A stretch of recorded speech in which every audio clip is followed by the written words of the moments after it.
Coming up on Mountain News this morning, we talked with local health officials about the spike of COVID-19 cases here in the Commonwealth and how we can slow it down. And we bring you an update this morning on the legal battle involving Governor Beshear's COVID-19 orders. Plus, many cases of COVID-19 in Kentucky appear to be tied to summer travel, leading to a new travel advisory. Hear more about what exactly that means for Kentuckians. Dedicated to Eastern and Southern Kentucky, this is WYMT Mountain News This Morning. Good morning. It is 1 minute after 6 o'clock on this Tuesday, July the 21st. I'm Will Puckett. Thank you for tuning in to Mountain News This Morning. We got a few rumbles of thunder yesterday evening. Some of them turned out to be severe, but no widespread damage or anything like that. Just a nice little lightning show and some rumbles of thunder to either put you asleep or make your dog pace back and forth. Let's bring Brandon in this morning. And Brandon, how does Linus react to storms like that? You know, last night I told you earlier, I was standing on the front porch watching the lightning roll in, which was probably not a smart thing, but you know, it's in my blood. And he was actually sitting out there with me. He wasn't running away or anything. So I guess he is truly a weather dog. Let's get into the forecast this morning here. Stonecrest Golf Course, a little bit foggy over that way this morning in Floyd County, just outside of Prestonsburg. So be careful of that. Some patchy dense fog will be around throughout much of the area through much of the morning. Temperatures in the 60s and 70s. Only a couple of 70s left over. A lot of folks into the upper 60s. Let's talk about Irvin there at 70. Logan as well. We're also looking at 71 in London, Jackson, and Prestonsburg, and a pair of 72s in Ashland and in Wise. Everybody else in the 60s this morning. 92 though this afternoon as we crank the heat back up. Scattered chances for showers and storms will be around later today, and some of those storms could turn out to be on the strong or even severe side, similar to yesterday. Well, I have the full forecast in just a few minutes.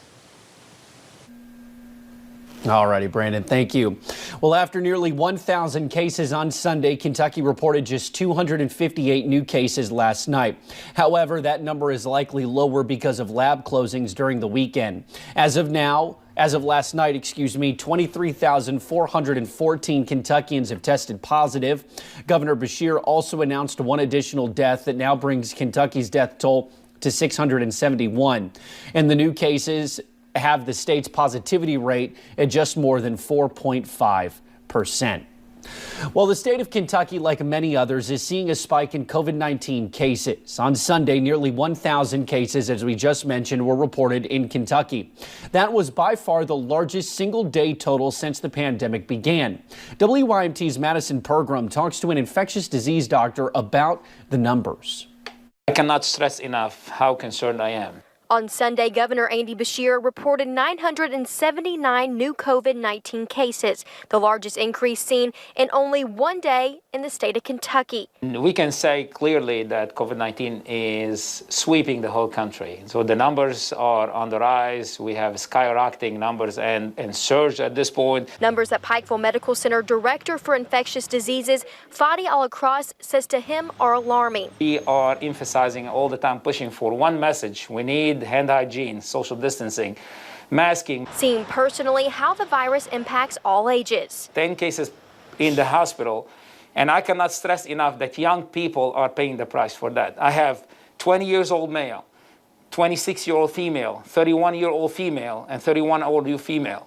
So all these are very sick because of the COVID-19. But also adds that as a state, we have truly taken on this pandemic as best we can. I think we are probably one of the best states in the way how we are dealing with the COVID-19. We took it seriously from day number one. Taking all precautions to protect yourself as well as others is crucial during this pandemic. Well, this is a serious illness. COVID-19 is a true story and a big deal. And you need to take it seriously. Do your part. You may not be hurt by the COVID-19, but you may hurt somebody else. As we continue to fight this virus together. In Pikeville, Madison Pergram, WYMT Mountain News. Well, let's bring an update this morning on the legal battle involving Governor Beshear's COVID-19 orders. The Kentucky Supreme Court says attorneys for Governor Andy Beshear and Attorney General Daniel Cameron have until August 4th to file briefings on their arguments. Last week, the state's high court intervened and said the governor's orders would stand for now. The Attorney General had asked a circuit judge to block them, saying the orders were unconstitutional. A spokesperson for the court said the justices will review the briefs and decide whether to schedule oral arguments or if they will make a ruling. Well, Governor Beshear says he's hopeful Kentucky will see a drop in new cases if everyone follows the mandatory mask order. Health leaders say people refusing to wear masks is part of the reason for the rise in cases, and they're counting on businesses to make sure customers are wearing masks. The North Central District Health Department says so far they have not had to go beyond verbal warnings for businesses not in compliance, but they are focused on education over citations. Do have the ability to issue a citation, but we mainly stick to those corrective orders. We want to help individuals within our community to understand what's being required of them and then how to best achieve that. Health leaders say the masks could also help make sure businesses are able to stay open. Well, Governor Beshear is rolling back the number of people allowed at social gatherings. He says that larger get-togethers have allowed the virus to spread.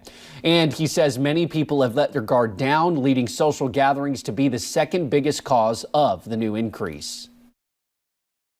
Too much spread from 50 people getting together in somebody's backyard or in their neighborhood.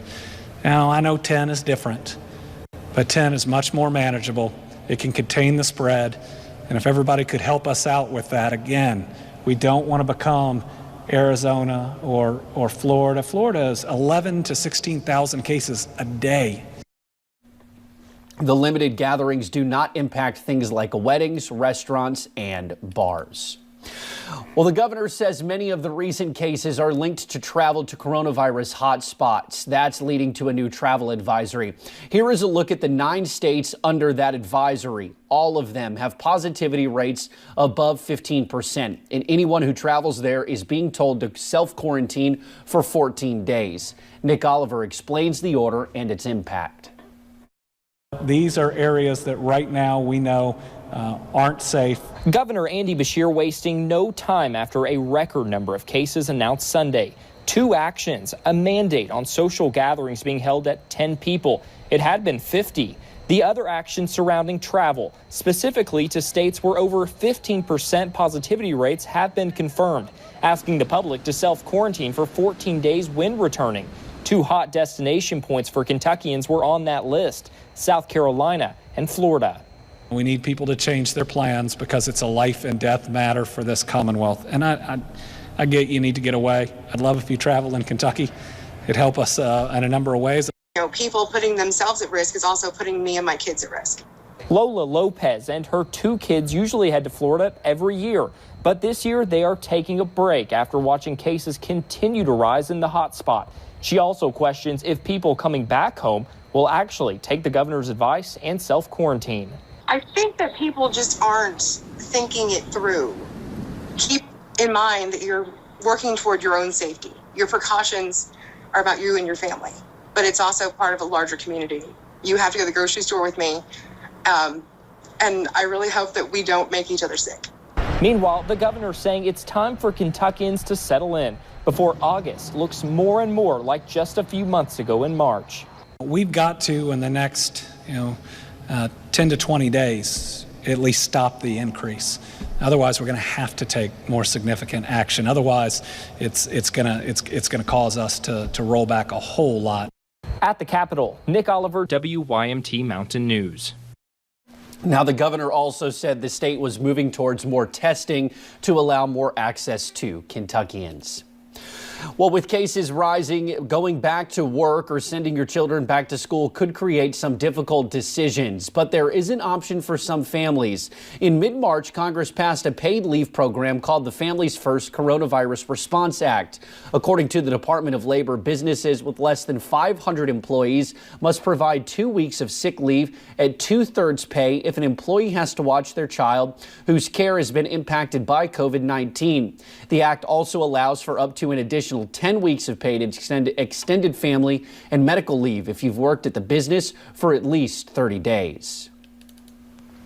Well, discussions continue about what this coming school year will look like. Superintendents agreed that there could be a need to institute some form of non-traditional instruction during the coming school year. School officials are exploring methods of learning like partial in-person learning, full-time virtual schooling, and partial school district closings.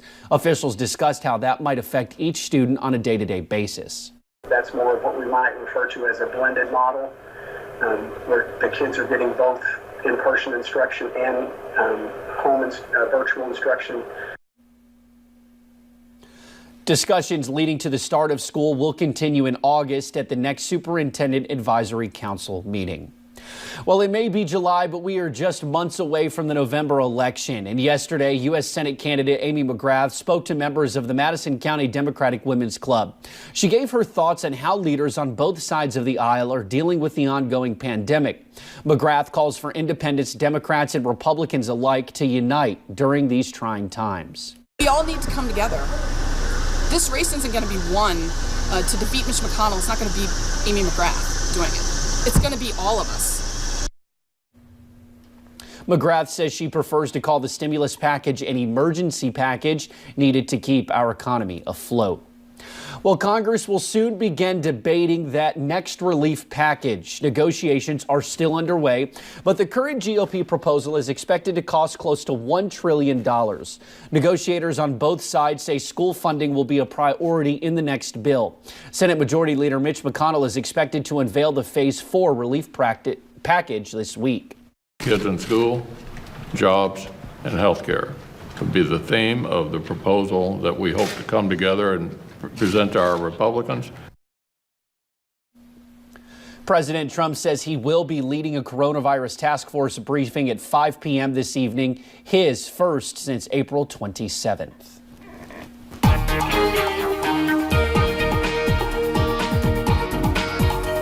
Forecast this morning here at 6:12. We are looking at some cooler temperatures compared to where we were this time yesterday. We're looking at those temperatures in the upper 60s in most locations, low 70s for the rest. So enjoy it while it lasts, because that heat index is going to creep right back up there before you know it. Headlines for today: storms stick around. Some of those could be strong this afternoon. We are under a marginal risk for severe weather again today. Hot and humid conditions continue. Storm front, or a cold front rather, brings more storms as we head deeper into the week. And then a dry but hot and humid weekend is ahead. Will? All righty, Brandon, thank you. And thank you for joining us on Mountain News this morning. More news is on the way. Coming up, as cases of COVID-19 continue to skyrocket across the country, we take a look at how leaders are working to contain the spread.